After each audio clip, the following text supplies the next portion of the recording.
کہ آج ہمارے پاس مال ہے اور ہم اس کی زکوٰۃ نہیں دے رہے تو کہیں اسی فتنے کے اندر ہم بھی نہ مر جائیں۔ مال بہت بڑا فتنہ ہے۔ انما اموالکم و اولادکم فتنہ، یہ مال جو ہے نا اور اولاد بہت بڑا فتنہ ہے۔ اس فتنے سے اپنے آپ کو بچائیں اور اللہ نے جو دیا ہے اس میں سے بندوں کا حق ان تک پہنچائیں۔ ایک سخی شخص ہے، مال عطا کرنے والا، اللہ کے راستے میں خرچ کرنے والا، اسے پرواہ نہیں ہے۔ اس کے سامنے یہ فرمان ہے وَأَقِيمُوا الصَّلَاةَ وَآتُوا الزَّكَاةَ وَمَا تُقَدِّمُوا لِأَنفُسِكُم مِّن خَيْرٍ تَجِدُوهُ عِندَ اللَّهِ، کہ اللہ کا وعدہ ہے مجھے تم قرض حسنہ دو میں تمہیں لوٹاؤں گا، دنیا کے اندر تمہیں اس کے اثرات ظاہر نہ بھی ہو، کل قیامت کے دن اس کا بدلہ پورا کا پورا تمہیں ملے گا۔ جس نے دنیا کے اندر اللہ کے دیے ہوئے مال میں سے اللہ کے راستے میں خرچ کیا ہوگا، نبی کا وعدہ ہے کہ جب وہ پل صراط پر سے گزرے گا تو اس کا صدقہ و خیرات اس کے سر پر سایہ بن کر چل رہا ہوگا۔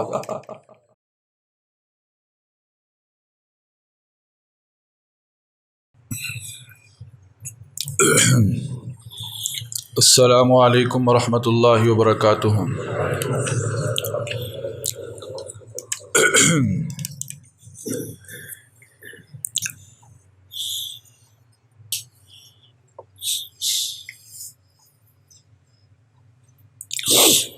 الحمد للہ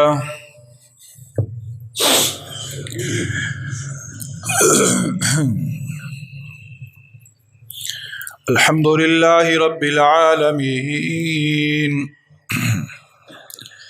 والعاقبۃ للمتقین والصلاة والسلام علی سید الانبیاء والمرسلین، اما بعد فاعوذ باللہ من الشیطان الرجیم، بسم اللہ الرحمن الرحیم۔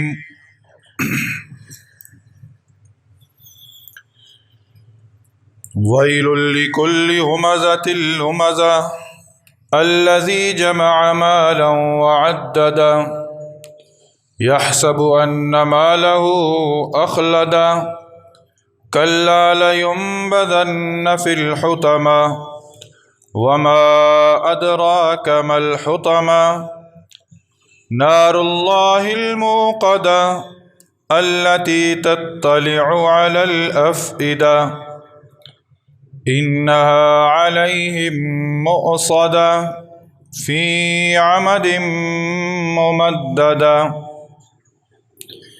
آمنت باللہ صدق اللہ ومولانا العظیم وصدق رسولہ النبی الکریم ونحن على ذلك لمن الشاہدین والشاکرین والحمد للہ رب العالمین۔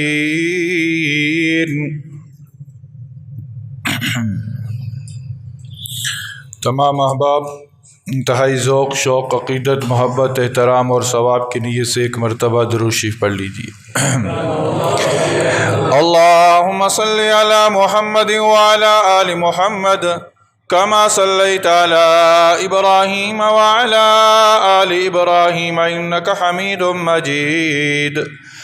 اللہم بارک علی محمد وعلی آل محمد کما بارکت علی ابراہیم وعلی آل ابراہیم انک حمید مجید۔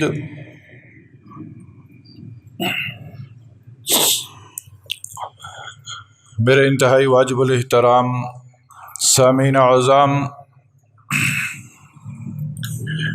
گزشتہ جمعۃ المبارک میں آپ حضرات کے سامنے زکوٰۃ کے متعلق کچھ گزارشات عرض کی تھی۔ آج کی اس نشست میں بھی زکوٰۃ ہی کے متعلق کچھ گزارشات عرض کروں گا۔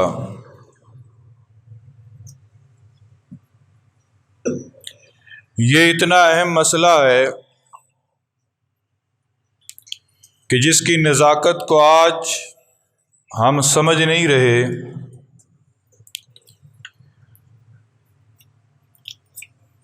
ایک بہت بڑے بزرگ گزرے ہیں جن کا نام ہے حضرت امام ابو یوسف رحمہ اللہ، اور یہ باتیں ہیں یاد رکھنے والی۔ صرف یہ نہیں کہ ہم مسجد میں گئے، مولوی صاحب کی تقریر سنی اور چلے گئے، بس اس سے نہ میرا فائدہ ہوگا نہ آپ کا فائدہ۔ بات تب بنے گی کہ جب ہم باتوں کو سن کر ان کو یاد بھی رکھیں گے اور عمل بھی کریں گے۔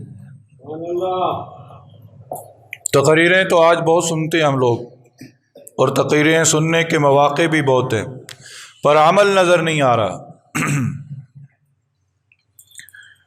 بزرگ ہیں حضرت امام ابو یوسف رحمہ اللہ، اور اس سے پہلے ایک ایسا فرمان سن لیں کہ جس فرمان کو سن کر انسان کے رونگٹے کھڑے ہو جاتے ہیں۔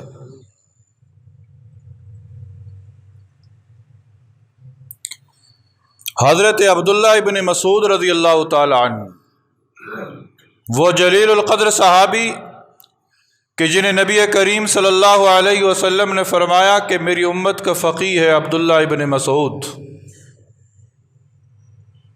لمبی روایت ہے، میں صرف مختصراً عرض کر رہا ہوں۔ حضرت عبداللہ ابن مسعود رضی اللہ تعالی عنہ فرماتے ہیں کہ جس کا مفہوم ہے کہ جس شخص پر زکوٰۃ فرض ہے، جس شخص پر زکوٰۃ فرض ہے اور وہ جان بوجھ کر زکوٰۃ ادا نہیں کرتا، یہ کہنے والے کون ہیں؟ حضرت عبداللہ ابن مسعود۔ اور عبداللہ ابن مسعود کون ہے؟ صحابی رسول۔ فرماتے ہیں کہ جس شخص پر زکوٰۃ فرض ہے اور وہ جان بوجھ کر زکوٰۃ ادا نہیں کرتا، وہ یاد رکھ لے کہ وہ مسلمان ہی نہیں ہے، وہ مسلمان ہی نہیں ہے۔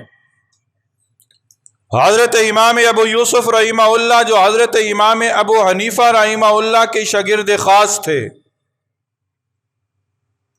وہ فرماتے ہیں کہ جس شخص پر زکوٰۃ فرض ہے اور وہ زکوٰۃ کی ادائیگی نہیں کرتا، اسے پتہ ہے مجھ پر زکوٰۃ فرض ہے اور وہ جان بوجھ کر زکوٰۃ کی ادائیگی نہیں کر رہا، وہ یاد رکھ لے کہ اللہ کے ہاں اس کی کوئی عبادت قبول نہیں، اللہ کے ہاں اس کی کوئی عبادت قبول نہیں ہے۔ اور حضرت امام محمد رحمہ اللہ، جو حضرت امام اعظم امام ابو حنیفہ رحمہ اللہ کے دوسرے بڑے شاگرد ہیں، وہ فرماتے ہیں کہ جس پر زکوٰۃ فرض ہے اور اس کے باوجود وہ زکوٰۃ ادا نہیں کرتا، جان بوجھ کر وہ زکوٰۃ ادا نہیں کرتا، وہ مردود الشہادہ ہے، یعنی اس کی شہادت قبول نہیں ہے، اس کی گواہی قبول نہیں ہے۔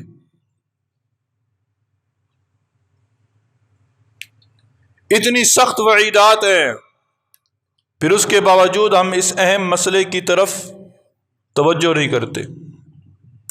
یاد رکھ لیں کہ یہ مال جو ہمارے پاس ہے نا، یہ ہمارا مال نہیں ہے۔ وَمِمَّا رَزَقْنَاهُمْ يُنْفِقُونَ، ہم نے جو تمہیں رزق دیا وہ اس لیے دیا کہ اس میں سے تم خرچ کرو، خرچ کرو۔ اب بندے کے پاس مال ہے اور وہ یہ کہتا ہے کہ یہ مال میرا اپنا ہے، اور آج ایک اور دستور ہے، ہم نے اپنی آنکھوں سے دیکھا ہے، مشاہدہ کیا ہے، آپ لوگوں نے بھی مشاہدہ کیا ہوگا کہ پہلے کسی کے پاس کچھ ہوتا نہیں ہے، دعائیں کرواتا ہے، ادھر ادھر بھاگتا ہے، پھر اللہ اس کے لیے راستے کھول دیتا ہے۔ جب راستے کھل جاتے ہیں نا اور اس کے پاس مال آ جاتا ہے تو وہ اکڑ کر زندگی گزارتا ہے، وہ غرور و تکبر میں آ جاتا ہے، وہ پھر اللہ کے راستے میں خرچ کرنے سے کتراتا ہے، وہ پھر اللہ کے راستے میں خرچ نہیں کرتا، کہتا ہے مال کم ہو جائے گا، یہ میری اپنی محنت کا نتیجہ ہے۔ سنیں، نبی کریم صلی اللہ علیہ وسلم کے پاس ایک شخص آیا، منافق تھا، یہ ظاہری طور پر مسلمان تھا، دل کے اندر نفاق تھا۔ آیا کہ اللہ کے نبی دعا کیجئے، بڑا تنگ دست ہوں، مفلس ہوں، بڑی مشکل سے وقت گزر رہا ہے۔ نبی صلی اللہ علیہ وسلم نے دعا کی، اور اللہ کے نبی جس کے لیے دعا کریں تو کیا اس کے حق میں قبول نہیں ہوگی؟ دعا قبول ہو گئی۔ وہ مفلس اور نادار شخص دیکھتے ہی دیکھتے مالدار بن گیا، غنی ہو گیا، کل کا لینے والا آج دینے والا بن گیا۔ نبی صلی اللہ علیہ وسلم کو خبر ہوئی تو نبی صلی اللہ علیہ وسلم نے اپنا محاسب، زکوٰۃ وصول کرنے والا شخص بھیجا کہ جاؤ فلاں شخص کے پاس، اسے کہو کہ اللہ نے اب تجھے مال دے دیا ہے، اب اس مال میں غرباء کا حق ہے، وہ حق نکالو۔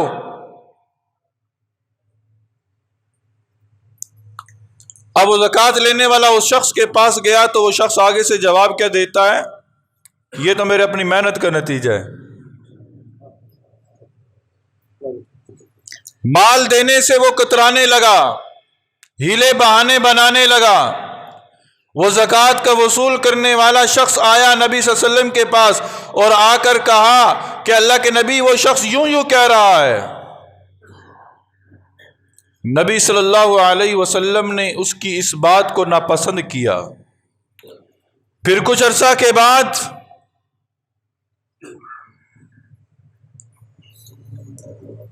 وہ شخص آیا، دل کے اندر ندامت ہوئی، زکوٰۃ کا مال لے کر نبی صلی اللہ علیہ وسلم کے پاس، تو نبی صلی اللہ علیہ وسلم نے اس کے اس مال کو قبول نہیں کیا۔ اور روایات کے اندر آتا ہے نہ نبی نے اس کے مال کو قبول کیا، نہ خلفائے راشدین نے اس کے اس مال کو قبول کیا، اور اسی مال کے فتنے کے اندر وہ مر گیا۔ کہیں ایسا نہ ہو کہ آج ہمارے پاس مال ہے اور ہم اس کی زکوٰۃ نہیں دے رہے، تو کہیں اسی فتنے کے اندر ہم بھی نہ مر جائیں۔ مال بہت بڑا فتنہ ہے۔ انما اموالکم و اولادکم فتنہ، یہ مال جو ہے نا اور اولاد بہت بڑا فتنہ ہے۔ اس فتنے سے اپنے آپ کو بچائیں، اور اللہ نے جو دیا ہے اس میں سے بندوں کا حق ان تک پہنچائیں۔ شیطان کہتا ہے مال تمہارے پاس ہے، مال دو گے مال کم ہوگا، بڑی محنت سے کمایا ہے۔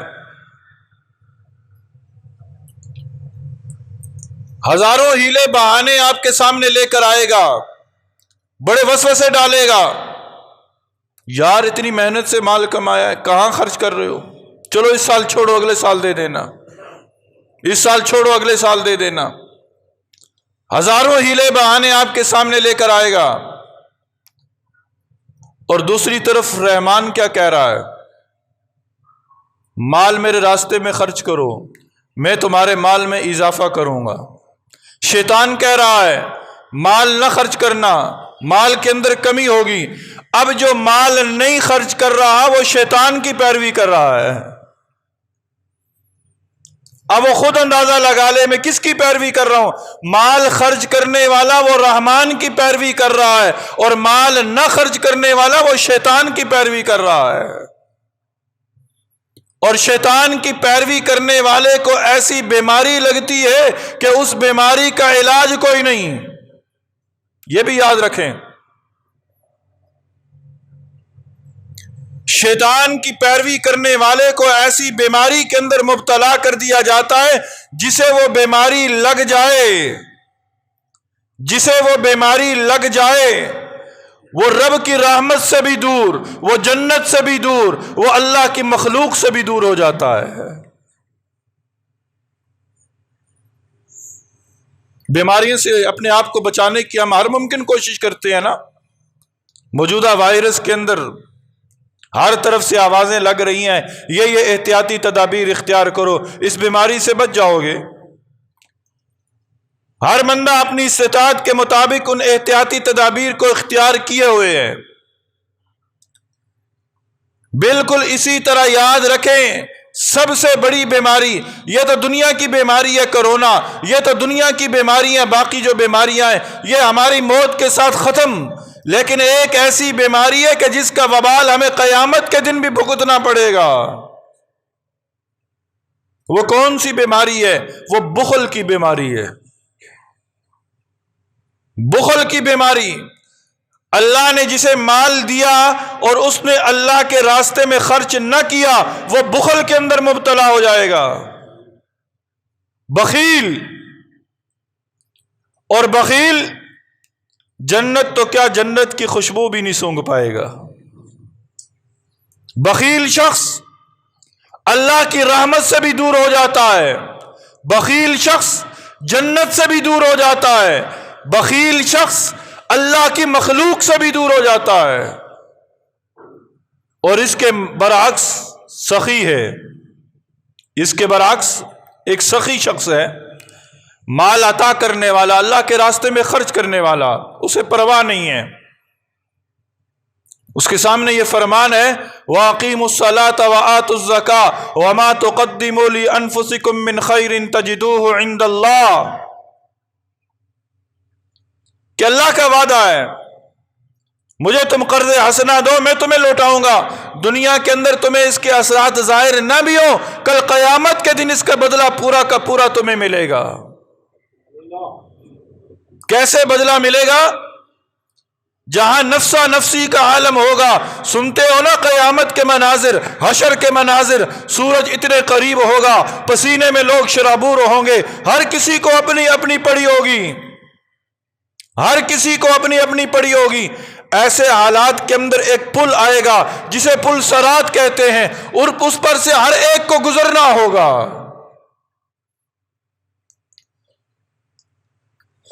چاہے اپنا ہے چاہے غیر ہے، چاہے نافرمان ہے چاہے فرما بردار ہے، ہر ایک کو اس پل پر سے گزرنا ہوگا.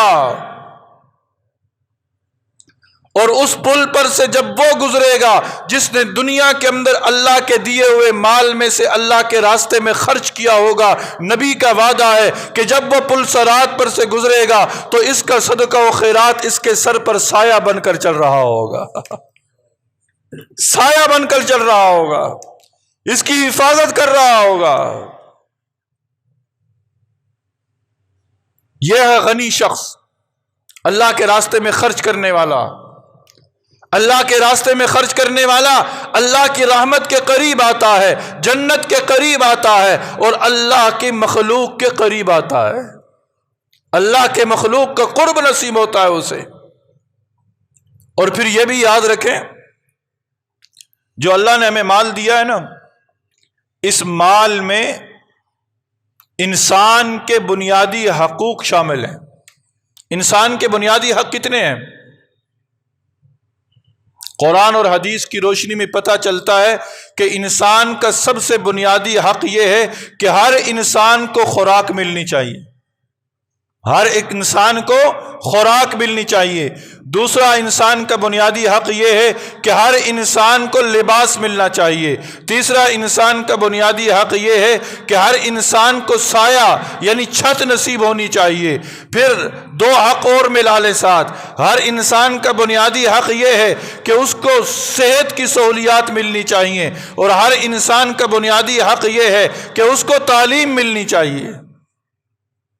خوراک کے اندر دو حق یہ ہیں، خوراک کے اندر کھانا بھی ہے اور پینا بھی ہے. اگر ان کو دو شامل بنا لیا جائے تو یہ انسان کے 6 بنیادی حق بنتے ہیں. یہ اسلام نے ہمیں بتایا میرے دوست. ہمارا کتنا پیارا مذہب ہے. مسلمان ہونے پر احساس کمتری کا شکار نہ ہو. سب سے پیارا سب سے بہترین مذہب کون سا ہے؟ وہ اسلام ہے. اسلام نے ہمیں بتایا ہے اور دیکھو اسلام کتنا پیارا درس دے رہا ہے، اگر کسی انسان کو یہ بنیادی حق میسر نہیں ہے تو معاشرے کی ذمہ داری ہے، حکومت کی ذمہ داری ہے، اہل ثروت لوگوں کی ذمہ داری ہے، ان لوگوں کی ذمہ داری ہے جنہیں رب نے مال دیا ہے کہ وہ ان لوگوں کو بنیادی حقوق پہنچائیں۔ اگر یہ بنیادی حقوق سے محروم رہے اور اہل ثروت لوگ اپنے مال پر سانپ بن کر بیٹھے رہے، اپنی تجوریوں پر ناگ بن کر بیٹھے رہے، تو پھر یاد رکھنا کل قیامت کے دن ان لوگوں کی پکڑ ہوگی۔ ان لوگوں سے پوچھا جائے گا کہ تم نے ان کے بنیادی حق ان تک کیوں نہیں پہنچائے۔ نبی صلی اللہ علیہ وسلم کا ایک اور فرمان ساتھ میں لائیں، کلکم راع وکلکم مسئول عن رعیتہ، تم میں سے ہر ایک نگہبان ہے اور اس سے اس کی رعیت کے بارے میں سوال ہوگا، اس سے اس کی رعیت کے بارے میں سوال ہوگا، مجھ سے آپ کے بارے میں سوال ہوگا، مجھ سے آپ کے بارے میں سوال ہوگا کہ یہ آپ کے پاس آتے تھے، آپ نے انہیں دین کی بات پہنچائی یا نہیں پہنچائی۔ اگر میں ادھر ادھر کے واقعے سنا کر وقت پورا کر لوں اور آپ بھی چلے جائیں اور میری ڈیوٹی بھی پوری ہوتی رہے تو پھر یہ منافقت کی علامت ہے۔ بس نہ میں نے آپ کا حق پہچانا نہ آپ نے میرا حق پہچانا۔ پھر حق تو یہ ہے کہ میں حق بات کروں اور آپ کا حق یہ ہے کہ آپ اس بات کو لیں اور اس پر عمل کریں۔ اللہ نے جو مال دیا ہے نا، اس مال میں ان لوگوں کا بنیادی حق ہے، اس حق کو ادا کرو، اس حق کو ادا کرو، اور نہیں ادا کرو گے تو یہی مال سونا اور چاندی ہے نا، سونا اور چاندی پاس ہے اور تم نے اس میں سے اللہ کے راستے میں مال نہیں نکالا، زکوٰۃ نہیں دی، تو کل قیامت کے دن یہی سونے اور چاندی کو جہنم کی آگ کے اندر تپایا جائے گا۔ جہنم یوم یحما علیہا فی نار جہنم فتکوی بہا جباہہم وجنوبہم وظہورہم ھذا ما کنزتم لانفسکم۔ سونے اور چاندی رکھنے والوں، مال تجارت رکھنے والوں، نقدی رکھنے والوں، سنو، اگر اس میں سے اللہ کا حق نہیں نکالو گے، اللہ نے جو بندوں کا حق مقرر کر رکھا ہے وہ نہیں نکالو گے، اسی مال کو جہنم کی آگ کے اندر تپایا جائے گا اور پھر تپا کر تمہارے جسموں کو داغا جائے گا، ان لوگوں کے جسموں کو جو مال نہیں ادا کر رہے، اور کہا جائے گا ھذا ما کنزتم، یہ ہے تمہارا خزانہ، چکھو اب اس کا مزہ۔ اور پھر وہ لوگ کہ جن کے پاس جانور ہیں اور وہ جانوروں کی زکوٰۃ ادا نہیں کرتے، روایات کے اندر آتا ہے کل حشر کے میدان کے اندر اس شخص کو بٹھا دیا جائے گا، اس شخص کو بٹھا دیا جائے گا اور جانوروں کو کھلا چھوڑ دیا جائے گا، اور وہ جانور اپنے پاؤں کے اندر اپنے مالک کو رونتے ہوئے آگے بڑھ جائیں گے، اور صرف روندیں گے نہیں، صرف روندیں گے نہیں،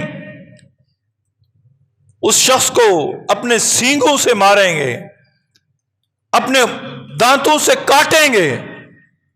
کس شخص کو؟ کہ جو دنیا کے اندر ان کا مالک تھا لیکن اس کے مالک نے ان جانوروں کی زکوٰۃ ادا نہیں کی۔ اسی طرح باقی اموال ہیں، تو اللہ نے جنہیں یہ مال عطا کیے ہیں وہ ان مالوں میں سے اللہ کے راستے میں خرچ کریں۔ سود جو ہے وہ مال کو گھٹاتا ہے، صدقات مال کو بڑھاتے ہیں۔ ہمارا نظریہ غلط ہے، ظاہری آنکھیں دیکھ رہی ہیں نا، سود مال کے اندر آیا، مال بڑھ گیا، صدقہ دیا، مال کم ہو گیا۔ اور اللہ کے بندوں اپنی نظروں کو اپنے پاس رکھو، اس پر نظر رکھو جو کائنات کا مالک ہے، وہ کہہ رہا ہے یمحق اللہ الربا ویربی الصدقات، اللہ سود والے مال کو گھٹاتا ہے اور صدقے والے مال کو بڑھا دیتا ہے۔ جس مال میں سے صدقہ نکل جائے وہ مال بڑھ جاتا ہے، اور جس مال کے اندر سود کا پیسہ آ جائے وہ مال کم ہو جاتا ہے۔ تو اللہ نے مال دیا تو زکوٰۃ نکالو۔ اب زکوٰۃ کے مسائل کیا ہیں؟ سب سے بڑا المیہ ہمارا یہ ہے کہ ہم دنیا کی ہر چیز سیکھنے کے لیے تیار ہیں پر دین کا مسئلہ سیکھنے کے لیے تیار نہیں ہے۔ بڑا المیہ یہ ہے، ہر بندہ مرنا مسلمان چاہتا ہے پر مسلمانوں والی زندگی گزارنا نہیں چاہتا۔ المیہ یہ ہے، المیہ یہ ہے کہ ہر ایمان والے کی خواہش یہ ہے کہ میرا وقت آخر مدینہ میں ہو، پر زندگی مدینے والے کے حکموں کے مطابق گزارنے کے لیے تیار نہیں ہے۔ المیہ یہ ہے کہ ہر وقت ہر بندہ یہ چاہتا ہے کہ وقت آخر ہو اور میرے کانوں میں آواز قرآن کی آ رہی ہو، میری زبان سے تلاوت قرآن کی جاری ہو، لیکن المیہ یہ ہے کہ زندگی کے لیل و نہار وہ قرآن کے اصولوں کے مطابق گزارنے کے لیے تیار نہیں ہے۔ جو چاہتا ہے کہ میں مروں تو مسلمان مروں، جو چاہتا ہے کہ میں مروں ایسے حال کے اندر کہ قرآن سن رہا ہوں اور قرآن سنا رہا ہوں، جو چاہتا ہے کہ مروں اس حال میں کہ زبان سے کلمہ جاری ہو، پھر اسے زندگی کے لیل و نہار ان اصولوں کے مطابق گزارنے ہوں گے۔ مسلمان مرنا ہے، مسلمانوں والی زندگی اختیار کرو۔ اور مسلمان کیا ہے؟ وہ مسلمان اللہ کے حکموں کو پورا کرتا ہے۔ اب اللہ کا حکم کیا ہے؟ جب مال تمہارے پاس 52.5 تولے چاندی کے برابر پہنچ جائے تو اس میں بندوں کا حق ہے، وہ حق نکال دو، وہ حق نکال دو۔ نہیں نکالو گے تمہارا مال ناپاک ہو جائے گا، تمہارا مال ناپاک ہو جائے گا، چاہے 1 روپیہ ہی کیوں نہ ہو۔ دودھ کا ایک ڈرم ہے نا، دودھ کی ایک بالٹی آپ کے سامنے رکھی ہے اور اس کے اندر آپ کے سامنے پیشاب کا ایک قطرہ گر جائے تو کیا آپ اس دودھ کو استعمال کریں گے؟ نہیں استعمال کریں گے، اسے ضائع کر دیں گے۔ کیوں ضائع کریں گے؟ کہ اس کے اندر ناپاک قطرہ پڑ گیا۔ اور اللہ کے بندو، تمہارے پاس لاکھوں روپیہ ہے، کروڑوں روپیہ ہے یا ہزاروں روپیہ ہے، اس کے اندر زکوٰۃ کا 1 روپیہ شامل ہو گیا جو تم نے اللہ کے راستے میں نہیں دیا، وہ سارا کا سارا مال اب ناپاک ہو گیا ہے، ناپاک ہو گیا ہے۔ اب وہ تم اپنے اوپر بھی خرچ کر رہے ہو، اپنی اولاد پر بھی خرچ کر رہے ہو، اس سے تم مدرسے اور مسجد بھی بنا رہے ہو، اس سے تم دین نیک کام بھی کر رہے ہو، لیکن در حقیقت وہ ناپاک مال ہے، وہ ناپاک مال ہے۔ تو جس کے پاس 52.5 تولے چاندی کے برابر رقم ہے، میں نے گزشتہ جمعہ بھی عرض کیا تھا، 50,000 کے لگ بھگ جس کے پاس رقم ہے وہ زکوٰۃ دے۔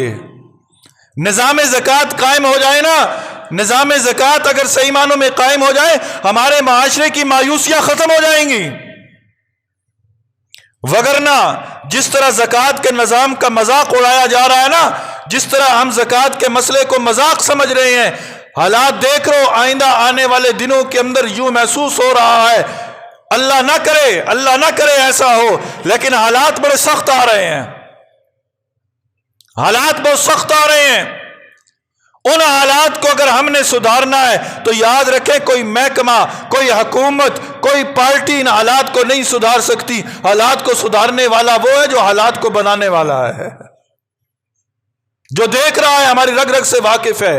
اس کے حکموں کو چیلنج نہ کریں، اس کے حکموں کی خلاف ورزی نہ کریں۔ اس کا حکم یہ ہے کہ جب تمہارے پاس 52.5 تولے چاندی یا 7.5 تولے سونا یا اس کے برابر نقدی آ جائے تو زکوٰۃ دو۔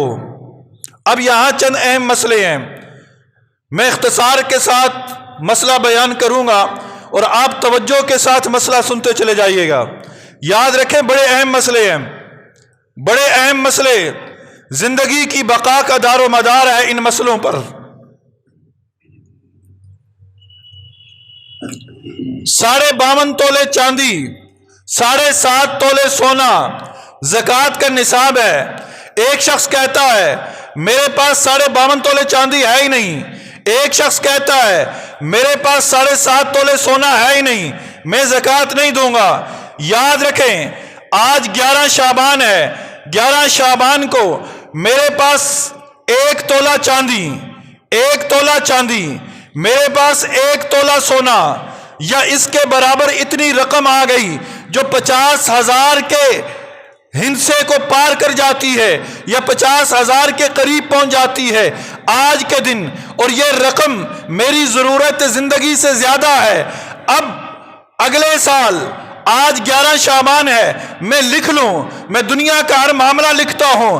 آج تو موبائل کا دور ہے، موبائل پر ریمائنڈر لگا دو، آج 11 شعبان کو میرے پاس 50,000 روپیہ آیا جو میری ضرورت زندگی سے زائد تھا، اگلا سال زندگی میں آئے 11 شعبان کو وہ ریمائنڈر بتائے گا آج 11 شعبان ہے، اس دن دیکھنا ہے کہ میرے پاس کتنی رقم ہے۔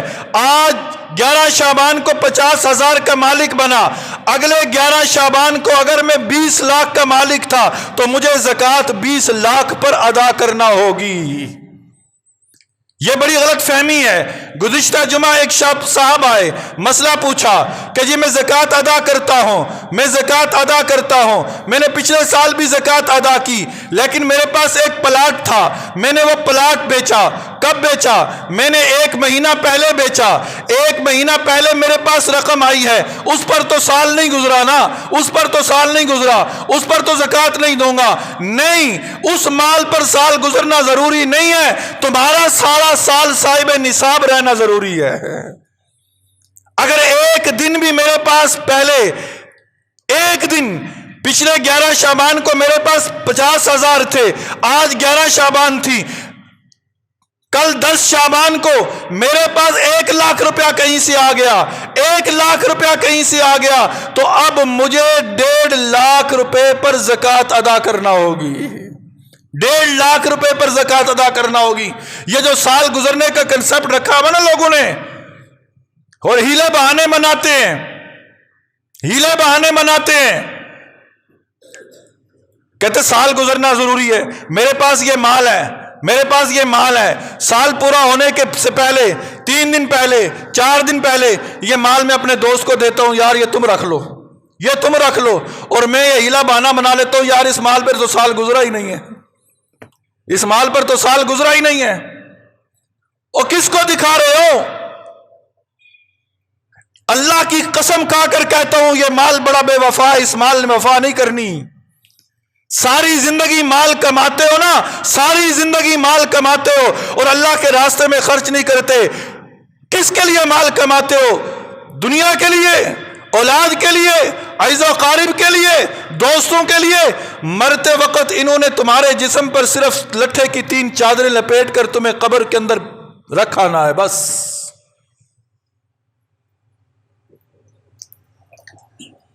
اللہ کے راستے میں مال خرچ کرو، جو خرچ کرو گے وہ قبر میں تمہارے ساتھ وفا کرے گا، قبر میں تمہارے ساتھ وفا کرے گا۔ اور پھر یہاں ہمارے معاشرے کے اندر ایک اور کنسپٹ بھی ہے، جی مال گھر میں رکھا ہوا ہے، کیوں رکھا ہوا ہے؟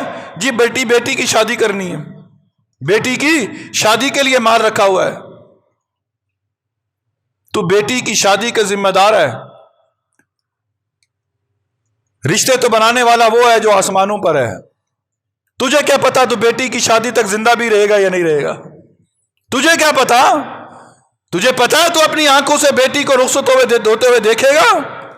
یا تجھے پتا ہے تیری بیٹی رخصتی کے وقت تک زندہ رہے گی؟ اگلے لمحے کا نہیں پتا۔ یہ ہیلے بہانے نہ مناؤ، جو مال تمہارے پاس موجود ہے وہ ضرورت زندگی سے زائد ہے، اس پر زکوٰۃ فرض ہے، وہ زکوٰۃ دینی پڑے گی، زکوٰۃ دینی پڑے گی۔ پیسہ رکھا ہوا کیوں رکھا ہوا ہے؟ حج کے لیے رکھا ہوا ہے۔ ناپاک مال سے حج کرو گے؟ ناپاک مال سے حج کرو گے؟ باتیں سخت ہیں لیکن ہے حقیقت۔ زکوٰۃ تو پلاٹ رکھے ہوئے ہیں، کیوں رکھے ہوئے جی؟ پلاٹ لے کے چھوڑ دیے، بیٹے کے لیے چھوڑ دیے، بیٹا بڑا ہوگا بیچے گا۔ جو پلاٹ خریدا اس نیت سے کہ میں پلاٹ بیچوں گا، منافع کے لیے خریدا، اس پلاٹ پر بھی زکوٰۃ ہے۔ مال تجارت، یہاں زیادہ تر موبائلوں کی دکانیں ہیں، میرے احباب دوست سن لیں، یہ تمہاری دکانوں پر جو موبائل رکھے ہیں نا، سال گزر گیا ہے تمہیں دکان چلاتے ہوئے، اب کی بار کرو سارے موبائلوں کی قیمت لگاؤ، جو ہول سیل ریٹ ہے اس ریٹ پر زکوٰۃ نکالو، نہیں تو مال کے اندر بے برکتی آئے گی۔ یہ مال تمہارے وبال، تمہاری نجات کا دار و مدار اس مال پر نہیں ہے۔ مال نکالو گے تو تمہاری نجات ہوگی، اللہ کے ہاں تمہاری سرخرو ہوگے تم، وگرنہ یہی تمہارے لیے وبال جان بنے گا، وبال جان بنے گا۔ پھر اسی طرح اللہ مانگ کتنا رہا ہے؟ 40واں حصہ 40واں حصہ 1,00,000 روپے پر 1,00,000 روپے پر 2500 روپیہ ہے۔ مال ہے، میرے پاس پیسے ہیں، میرے پاس چاندی ہے، میرے پاس سونا ہے، میرے پاس ضروریات زندگی کی اور چیزیں ہیں، سب کو میں اکٹھا کروں اور ان کی قیمت لگواؤں اور اس کو 40 پر تقسیم کر دوں، جو بنتا ہے وہ دے دوں، جو بنتا ہے وہ دے دوں۔ اللہ کی قسم دو گے نا، اللہ کی قسم کھا کر کہتا ہوں، دو گے اللہ تمہیں اپنی شان کے مطابق لٹا کے دے گا، اللہ اپنی شان کے مطابق لٹا کے دے گا۔ اور زکوٰۃ کا پیسہ مسجد پہ نہیں لگتا، یہ بھی یاد رکھ لیں، زکوٰۃ کا پیسہ مسجد پہ نہیں لگتا، زکوٰۃ کا پیسہ غیر مسلم کو نہیں لگتا۔ زکوٰۃ کے لیے 2 چیزیں ضروری ہیں، ایک نیت ضروری ہے، دوسری ملکیت ضروری ہے۔ زکوٰۃ کے لیے نیت کا ہونا ضروری ہے اور زکوٰۃ کے لیے ملکیت کا ہونا ضروری ہے۔ ایک شخص کہتا ہے جی میں دیتا رہتا ہوں، میں دیتا رہتا ہوں، سارا سال ہی دیتا رہتا ہوں، نہیں، ایسے دینے سے نہیں ہوگا۔ جب بھی تو کسی کو دے تیری نیت یہ ہو کہ یہ میں زکوٰۃ کی رقم دے رہا ہوں، زکوٰۃ کی رقم دے رہا ہوں، اور جس کو میں دے رہا ہوں اس کو اس مال کا مالک بھی بنانا ہے، مالک بھی بنانا ہے۔ تو یہ مسجدیں جو ہیں، مسجدیں یہ کسی کی ملکیت نہیں ہے، یہ اللہ کے گھر ہیں، اللہ کے گھر ہیں۔ اسی لیے کسی عمارت کے بنانے میں، سڑک کے بنانے میں زکوٰۃ کا پیسہ نہیں لگتا، زکوٰۃ کا پیسہ نہیں لگتا۔ زکوٰۃ کے اصل مستحق کون ہیں؟ تفصیل لمبی ہے، بس اتنا بتا دوں، زکوٰۃ کے اصل مستحق کون ہیں؟ وہ میرے قریبی رشتہ دار ہیں، میرے قریبی رشتہ دار، جن کے پاس 2 وقت کے کھانے کے انتظام نہیں ہے، جن کے بچے تعلیم سے محروم ہیں۔ میرا وہ قریبی رشتہ دار جو بیمار ہے اور اس کے پاس دوائی لینے کے لیے پیسے نہیں ہیں، پھر اس سے قریبی رشتہ داروں میں کوئی نہیں، پھر مدارس کے طلباء ہیں، مدارس کے طلباء ہیں، ان کی اعانت کرو۔ آج ضرورت اس بات کی ہے کہ ہم علماء کو تیار کریں، وگرنہ آنے والی نسلوں، ہماری جو نسلیں ہیں نا، ان کا ایمان خطرے میں دکھائی دے رہا ہے، خطرے میں دکھائی دے رہا ہے۔ اپنی نسلوں کے ایمان کی حفاظت کے لیے تم دنیا کے اندر کسی کو حافظ قرآن بنا دو، حافظ قرآن بنا دو، حافظ قرآن بنا دو، کسی کو عالم دین بنا دو، کسی کو دین کی باتیں سکھا دو، یہ تمہارے لیے صدقہ جاریہ ہے، تمہارے لیے صدقہ جاریہ ہے۔ یہ چند مسائل تھے جو میں نے مختصر سے وقت کے اندر عرض کیے، اور آخر میں صرف شب برات کے متعلق 2 باتیں عرض کر کے بات کو ختم کرتا ہوں۔ شب برات 14 اور 15ویں شب، پیر اور منگل کی درمیانی شب شب برات ہے۔ اللہ رب العزت کے پیارے حبیب نبی صلی اللہ علیہ وسلم نے فرمایا کہ اس رات کی بڑی فضیلت ہے، جو انکار کرتے ہیں ان کا اپنا مسئلہ ہے۔ یاد رکھیں، شب برات کا انکار نہیں ہے، شب برات کی حقیقت ہے۔ کیا حقیقت ہے؟ اس رات کو رب آسمان دنیا کی طرف متوجہ ہوتا ہے، منادی آواز لگاتا ہے کوئی بخشش کا طلبگار کہ اس کی بخشش کی جائے، رزق کا طلبگار کہ اس کا رزق بڑھایا جائے۔ ہاں شب برات کو فرشتے آتے ہیں، مرادیں پوری ہوتی ہیں، اللہ دعائیں سنتا ہے، اللہ دعائیں قبول کرتا ہے، اللہ کے دربار میں مناجات کی جائے، اللہ اس کا جواب دیتا ہے۔ پر چند لوگ اس رات کو محروم رہتے ہیں، شرک کرنے والا، کینہ رکھنے والا، بغض رکھنے والا اور قطع تعلقی کرنے والا، ماں باپ کا نافرمان اور شلوار ٹخنوں سے نیچے رکھنے والا، یہ وہ لوگ ہیں جو اس رات کو بھی اللہ کی رحمت سے مایوس لوٹتے ہیں، ان کی دعائیں قبول نہیں ہیں۔ تو شب برات کو انفرادی عبادات ہے، کسی تاریک کونے کے اندر ہو سکے 2 آنسو بہا لینا ہو سکتا ہے تمہارے ان آنسو کے بہنے سے اللہ رب العزت اس امت پر آئی ہوئی آزمائش کو ٹال دے، آزمائش کو ٹال دے۔ اس لیے اس رات کی خاص اہمیت ہے، جو بھی اپنی زندگی کے اندر اس رات کو پائے خاص طور پر اہتمام کرے، دعا کا اہتمام کرے، توبہ استغفار کا اہتمام کرے، انفرادی عبادات کا اہتمام کرے، اور آئندہ آنے والی زندگی کے اندر عبادات پر رب سے استقامت مانگے۔ اللہ رب العزت سے دعا ہے کہ الہ العالمین جو کچھ کہا اور سنا اس پر عمل کی توفیق نصیب فرما دے، آمین۔